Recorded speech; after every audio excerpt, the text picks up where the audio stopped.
Shalom, Lakem, avec vous le pasteur Anani dans ce guide d'études.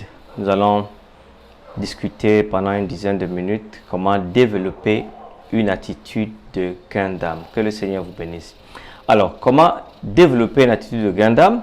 Nous avons ce texte de base, 1 Pierre chapitre 3 verset 15 qui dit « Mais sanctifiez dans vos cœurs Christ, le Seigneur étant toujours prêt à vous défendre avec douceur et respect, devant quiconque vous demande raison de l'espérance qui est en vous. » Alors, plus nous étudions la vie de Jésus, plus nous nous émerveillons sur sa capacité d'accepter, d'encourager les gens. Vous savez, bien que Christ ait adressé des reproches cinglantes aux chefs religieux de son temps, il a néanmoins accueilli avec joie ceux qui luttaient contre le péché, qui étaient affligés par la culpabilité et qui se sentaient désespérément condamnés. Sa grâce était pour eux, sa miséricorde s'étendait même aux pécheurs les plus infâmes. La profondeur, n'est-ce pas, de son pardon était infiniment plus profonde que la profondeur de leurs péchés. Son amour n'avait pas de limite, pour ainsi dire. Jésus n'a jamais montré un soupçon d'orgueil ou de supériorité. Il voyait en chaque être humain, créé par lui à l'image de Dieu, mais déchu par le péché, qu'il était venu sauver. Personne donc n'était au-delà de son amour. Personne n'était tombé si bas que sa grâce ne pouvait l'atteindre. Leur vie était en conséquence transformée à son contact parce qu'il prenait soin d'eux et ils devenaient ce qu'ils croyaient d'eux. Alors, pour devenir donc quelqu'un qui développe une attitude de gain d'âme, cette réalité doit être là, mais également, il faut créer une réceptivité à l'évangile. Ceci est important. Dans l'épisode de Jésus avec la femme samaritaine, vous lisez l'histoire dans Jean chapitre 4, versets 27 à 30 qui m'intéresse. Là-dessus, arrivèrent ses disciples qui furent étonnés de ce qu'il parlait avec une femme. Toutefois, aucun ne dit « Que demandes-tu » ou « De quoi parles-tu avec elle ?» Alors la femme ayant laissé sa cruche s'en alla dans la ville et dit aux gens « Venez voir un homme qui m'a dit tout ce que j'ai fait. Ne serait-ce point le Christ ?» Il sortit de la ville et vint vers lui. Vous voyez dans cette histoire une passionnante attente de quelque chose, d'une nouvelle prophétique. Alors, comment donc réagirons-nous à cette histoire? Comment l'interaction de Jésus avec la femme samaritaine montre-t-elle la vérité que toutes sortes de personnes sont ou peuvent être ouvertes à l'évangile, même dans des endroits inattendus? Samarie était le dernier endroit où les disciples pouvaient, n'est-ce pas, attendre ou s'attendre à trouver des cœurs réceptifs à l'évangile. Les Samaritains étaient en conflit constant contre les Juifs au sujet de la doctrine de l'adoration. 400 ans avaient nourri des animosités, n'est-ce pas, qui étaient là toujours au temps de Jésus-Christ. Les Samaritains avaient voulu participer à la construction de Jérusalem, mais on leur avait refusé cette opportunité en raison de leur mariage avec les cultures païennes environnantes et de leur opinion qui n'était pas toujours orthodoxe. En conséquence, les Samaritains avaient construit leur propre temple sur le mont Garizim où ils poussaient et faisaient leur bénédiction et leur adoration. Les disciples omettaient volontiers la Samarie dans leur parcours pour prêcher l'évangile. Pour eux, ils étaient propres à l'enfer. C'était un terrain peu fertile pour l'annonce de l'évangile. Mais Jésus vit ce que les disciples n'avaient pas vu. De ce cœur réceptif, il sentait qu'il y avait un besoin. Regardez la réaction de la femme et la réaction de la ville. À la venue d'un prophète, ils étaient prêts à venir tous ensemble. Le récit de Jean dit que la femme commence en ces termes. Dans Jean chapitre 4, versets 3 à 4. Alors il quitta la Judée et retourna en Galilée. Comme il fallait qu'il passât par la Samarie. Donc il y avait donc une forme d'obligation. Jésus avait besoin de passer par la Samarie parce que lui et le Saint-Esprit avaient vu qu'il y avait une préparation des cœurs prêts à recevoir l'évangile. Vous savez, quand nos yeux sont divinement oints par le Saint-Esprit, nous voyons des possibilités que d'autres ne voient point. Nous voyons une riche moisson d'âmes pour le royaume de Dieu, là où d'autres ne voient que des champs stériles et infertiles. Et ceci est très vrai.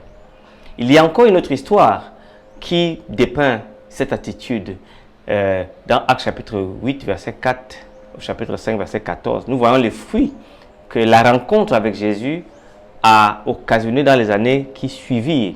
Ceux qui avaient été dispersés allaient de lieu en lieu annoncer la bonne nouvelle de la parole. Philippe, le diacre, étant descendu dans la ville de Samarie, il prêcha le Christ. Si vous lisez Actes chapitre 8, vous allez voir qu'il y a eu des miracles, des guérisons, des baptêmes. Les apôtres qui étaient à Jérusalem, ayant appris que la Samarie avait reçu la parole de Dieu, y envoyèrent Pierre et Jean. Les disciples donc auraient dû passer près de la Samarie sans jamais donner aux Samaritains l'occasion d'entendre la vérité de la parole de Dieu. Jésus vit ce qu'il n'avait pas vu. Il reconnut que le Saint-Esprit avait déjà créé une réceptivité dans le cœur d'une femme. Et sa conversion dramatique eut un impact sur un grand nombre de personnes dans cette ville et jusqu'à des années après. Nous ne verrons pas toujours les résultats immédiats de nos activités, voyez-vous. Nos témoignages souvent semblent ne pas porter de fruits. Mais comme nous sémons des graines dans des cœurs réceptifs, elles apporteront un jour une moisson pour la gloire de Dieu un peu plus tard. Nous ne savons jamais avec certitude, chers amis, l'impact de nos paroles et de nos actions sur les autres, que ce soit pour le meilleur ou pour le pire. Pour être également quelqu'un qui arrive à avoir cette attitude de gagneur d'âme, il faut apprendre à changer d'attitude ou bien changer soi-même l'attitude. Vous savez, nos attitudes, souvent, peuvent toucher notre capacité, n'est-ce pas? Notre capacité à nous, à pouvoir toucher des âmes. Ceci est très important. Alors, elles déterminent non seulement notre capacité à influencer les autres, mais elles peuvent nous amener à chasser des gens autour de nous. Vous savez, une attitude dure, qui est critique et hostile, éloignera les gens de nous.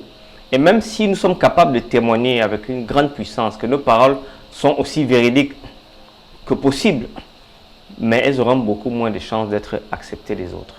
En revanche, une attitude positive et le fait de croire en l'autre l'attirera vers nous. Cela créera donc un lien d'amitié parce que Jésus nous l'a enseigné dans Jean chapitre 15, verset 15. Il dit, je ne vous appelle plus serviteur parce que le serviteur ne sait pas ce que fait son maître, mais je vous appelle ami parce que je vous ai fait connaître tout ce que j'ai appris de mon Père. Les amis s'acceptent les uns les autres malgré les faiblesses et les différences et partagent librement leur joie et leur peine. Alors, Jésus, dans Matthieu chapitre 15, versets 21-28 et Marc chapitre 14, va illustrer ce principe de changement d'attitude. La Bible nous dit dans Matthieu 15, temps pour moi, verset 28, « Oui Seigneur, dit-elle, mais les petits chiens, parce que Jésus lui dit, il n'est pas bon de prendre des choses saintes pour les donner aux chiens. » Et la dame répond, « Oui Seigneur, dit-elle, mais les petits chiens mangent les miettes qui tombent de la table de leur maître. » Alors Jésus lui dit, « Femme, ta foi est grande, qu'il te soit fait comme tu veux. » Et alors même sa fille fut guérie. Alors, la femme de Matthieu 15, elle est donc cananéenne, une étrangère.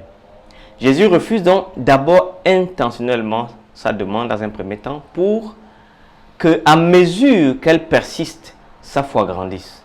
Il finit par exaucer son désir et fait ensuite une étonnante déclaration qu'aucun chef religieux en Judée à l'époque ne ferait à une pauvre cananéenne. Il dit publiquement, « Femme, ta foi est grande. » Et lui fait l'un des plus grands compliments qu'un maître de la loi à l'époque n'aurait pu faire. Pouvez-vous vous imaginer comment son cœur s'en est réjoui, comment sa vie a changé? La femme qui a oint les pieds de Jésus, dans Marc chapitre 14, verset 9, d'un parfum cher, et une juive quant à elle. Mais une juive, une prostituée, une femme de mauvaise réputation, une femme qui a échoué et qui a souvent péché en public. Mais une femme qui a pardonné, qui a été pardonnée, qui est transformée et est rendue une nouvelle créature en présence de Christ. Quand d'autres la critiquent, Jésus la complimente et approuve ses actions. Il déclare, partout la bonne nouvelle sera prêchée dans le monde entier. On racontera aussi en mémoire de cette femme ce qu'elle a fait. Marc chapitre 14, verset 9. N'est-ce pas? De quel type de changement avons-nous besoin? Non seulement pour témoigner, mais également pour la vie en général. En vérité, pour continuer notre étape, n'est-ce pas, de l'attitude de gagneur d'âme, il faut apprendre également à présenter la vérité dans l'amour. Ceci est très, très important. Alors, Éphésiens chapitre 4, verset 15 dit, on doit professer la vérité dans l'amour. L'amitié, n'est-ce pas, seule ne peut pas gagner des gens à Christ. Nous pourrions avoir beaucoup d'amis, des gens avec qui nous aimons être et qui aiment être avec nous, c'est vrai. Mais si nous ne leur disons jamais ce que Jésus signifie pour nous et comment il a changé notre vie, notre amitié ne peut pas faire de différence pour l'éternité. Bien sûr, nous pouvons être amusants, mais Dieu ne nous appelle pas à être simplement qu'amusants. L'amitié seule n'amènera pas les gens à Christ, mais des attitudes hostiles pourront chasser bien des personnes autour de nous. L'apôtre Paul nous rappelle ceci, nous devons apprendre à dire la vérité dans la charité. Les liens d'amitié construisent des ponts qui nous permettent de pouvoir dire notre vérité sans l'imposer. Combien il est important que nous prenions l'habitude de chercher le bien chez les gens plutôt que de trouver sans cesse à détecter leurs défauts et leurs mauvaises attitudes. N'est-ce pas? Ceci est très important. Dans 2 Thessaloniciens chapitre 1 à 4, Paul connaissait comment complimenter l'Église. Lui, il était différent. Il dit de bonnes choses à des églises qui n'étaient pas nécessairement parfaites. Mais il y a ceux qui semblent prendre plaisir à chercher ce qui ne va pas chez les autres. Mais Paul semblait ravi de trouver plutôt le bien chez les autres. Et ce serait très important d'apprendre à trouver le bien chez les autres. Il y a d'autres qui se sentent à l'aise lorsqu'ils arrivent, ne serait-ce que trouver une faute chez les autres et ils se sentiraient mieux. L'apôtre Paul était le contraire de ces gens. Il cherchait ce qui était positif dans les églises où il exerçait son ministère. Certes, il reprimandait l'erreur, il ne tolérait pas le péché, mais il se concentrait sur ce qui édifiait. Il établissait des ponts pour ce faire. Il a notamment mis en évidence ce qu'il avait de bien, ce qu'eux, ils avaient de bien. Et ceci est important. Nous devons apprendre à nous humilier devant Dieu, apprendre à être courtois, tendre et plein de pitié et de piété. Et c'est comme cela que nous pourrions être capables d'amener des conversions, des centaines de conversions. Là, il y en aura peut-être que quelques-unes. Ceci est très important. Réfléchissez-y un instant. Cela signifie pour une église d'avoir tous ses membres tendres, courtois, miséricordieux, débordants de cœur de joie. Quel serait l'impact pour l'évangélisation? Pour être également quelqu'un qui a un cœur de gagner des âmes pour Christ, il faudrait qu'on apprenne à voir les fondements de l'acceptation. Qu'est-ce qui me permet d'accepter l'autre? Ceci est également d'une grande importance. Dans Romains chapitre 15, verset 7, Paul dit, accueillez-vous donc les uns les autres, pas simplement, mais comme Christ vous a accueillis pour la gloire de Dieu. Et dans Ephésiens 4, 32, il dit, soyez bons les uns envers les autres, compatissants, vous pardonnant réciproquement, comme Dieu vous a pardonné en Christ. Vous voyez donc ici, ces deux simili de l'apôtre Paul présentent les principes qui sous-tendent notre acceptation mutuelle. Christ ayant pardonné et accepté chacun de nous, pouvons-nous refuser de pardonner, de nous accepter les uns les autres? En fait, c'est précisément parce que Jésus nous a reçus que nous pouvons recevoir les uns les autres, malgré nos défauts. Réfléchissez bien à ce que cela signifie. Pensez à vous-même et à certaines choses que vous avez faites et que vous pourriez encore avoir du mal à faire. C'est des choses que peut-être, n'est-ce pas, vous pourriez avoir honte si le public venait à les savoir. N'est-ce pas? Quelle devrait donc être votre attitude à l'égard des autres? Voici un concept difficile à comprendre pour certains. Une véritable acceptation signifie que nous acceptons les gens tels qu'ils sont d'abord, avec toutes leurs habitudes pécheresses, parce qu'ils sont des êtres humains d'abord créés à l'image de Dieu. Il y a du bon en eux. Puisque Christ est mort pour nous, lorsque nous étions nous-mêmes encore pécheurs, et que nous avons été réconciliés avec Dieu quand nous étions encore les ennemis de Dieu, nous pouvons aussi avoir la même approche et nous pouvons pardonner et accepter les autres de la même façon. Son amour envers nous devient le fondement donc de notre acceptation et de notre pardon aux autres, selon Romains chapitre 5, versets 6 à 10. Mais une fois qu'une relation d'acceptation et de bienveillance s'est établie, un pont a été établi, il devient nécessaire, n'est-ce pas, de confronter avec amour, avec tact, une autre personne avec les vérités de l'Écriture. Ne pas le faire, c'est donc également négliger d'aimer même la personne. En tant qu'amis, nous nous soucions assez pour partager avec nos amis des vérités éternelles qui peuvent les aider à être meilleurs et à changer leur existence. Comment est-ce donc possible d'accepter un individu sans accepter le comportement coupable de cette personne? C'est la méthode de Christ et c'est la question pour vous. Alors pour terminer, pour être un gagnant d'âme pour Jésus, vous devez également apprendre ce que signifie la vérité présentée avec amour. Ceci est très important de le savoir. Alors, Jésus n'a pas négligé de présenter la vérité au nom de l'amour, parce que cela n'aurait pas été l'amour dans tous les cas. L'amour cherche toujours le meilleur pour l'autre. Il n'y a pas de conflit entre l'amour et la vérité comme plusieurs veulent le faire croire. N'est-ce pas, la vérité présentée humblement et gentiment est une déclaration d'amour. Jésus a dit, je suis le chemin, la vérité et la vie. Jean 14, 6. Jésus, le seul chemin du salut. Acte 4, 12. Il n'y a sous les cieux aucun autre nom qui ait été donné parmi les hommes pour que les hommes soient sauvés. Sa grâce nous sauve pour que nous puissions connaître sa vérité et vivre sa vie par le Saint-Esprit.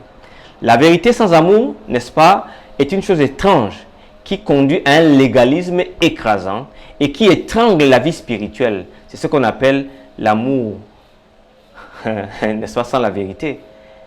Et l'amour sans la vérité également conduit ici à un sentimentalisme sans substance, laissant l'individu à la dérive sur une mer d'incertitude. La vérité présentée dans l'amour, quant à elle, conduit à une expérience chrétienne authentique qui fournit une direction claire et un but bien précis. Pierre dit, mais sanctifiez dans vos cœurs Christ le Seigneur, étant toujours prêt à vous défendre avec douceur et respect devant quiconque vous demande raison de l'espérance qui est en vous. Vous voyez donc, il y a donc une espérance, une méthode avec beaucoup de hardiesse mais beaucoup de gentillesse. 2 Timothée 4,2 dit, prêche la parole, insiste en toute occasion, favorable ou non, reprend, censure, exhorte avec toute douceur et en instruisant. Les écrivains du Nouveau Testament, n'est-ce pas, n'insistent jamais sur l'amour au-dessus de la vérité, comme vous le voyez. Ils mettent admirablement l'amour et la vérité côte à côte, tout comme la grâce et la loi côte à côte, la compassion et l'honnêteté. Paul déconseille ceci à son jeune Timothée. Prêche la parole, insiste en toute occasion, favorable ou non, reprend, censure, exhorte avec toute douceur et en instruisant. Ce conseil est un conseil très important. Il rappelle à titre même que c'est la bonté et l'amour de Dieu qui nous ont sauvés, ceux qui sont nés de nouveau. N'est-ce pas, dans Tite chapitre 3, verset 2, Paul comprenait la nécessité, n'est-ce pas, de pouvoir faire des choses avec gentillesse. En d'autres termes, vous devez savoir ce que vous croyez, pourquoi vous le croyez et être capable de pouvoir l'expliquer. Cela ne signifie pas que vous avez toutes les réponses, que vous devez être capable de convaincre les autres de vos croyances, parce que le Saint-Esprit convainc. Cela signifie simplement que vous devez le faire avec douceur et respect, c'est-à-dire avec humilité et un sentiment de la grandeur des enjeux de la vie éternelle. Nous aussi, nous sommes appelés à présenter la vérité dans l'amour avec douceur et humilité. Notre Seigneur nous a invités à nous joindre à lui pour partager avec amour le message de l'Évangile, la bonne nouvelle dans des attitudes d'acceptation. Son message donne des derniers jours à un monde qui meurt sans Christ, souvent sans le savoir. Eh bien, chers amis, voici donc cette merveilleuse leçon que j'ai voulu partager avec vous. Une leçon très très importante, et ceci pour notre bien. Comment développer l'attitude de gain d'âme. La semaine prochaine, je vous invite à être là à la même heure, à savoir comment partager l'histoire de Jésus. Que le Seigneur vous bénisse et vous garde au nom de Jésus-Christ. Amen.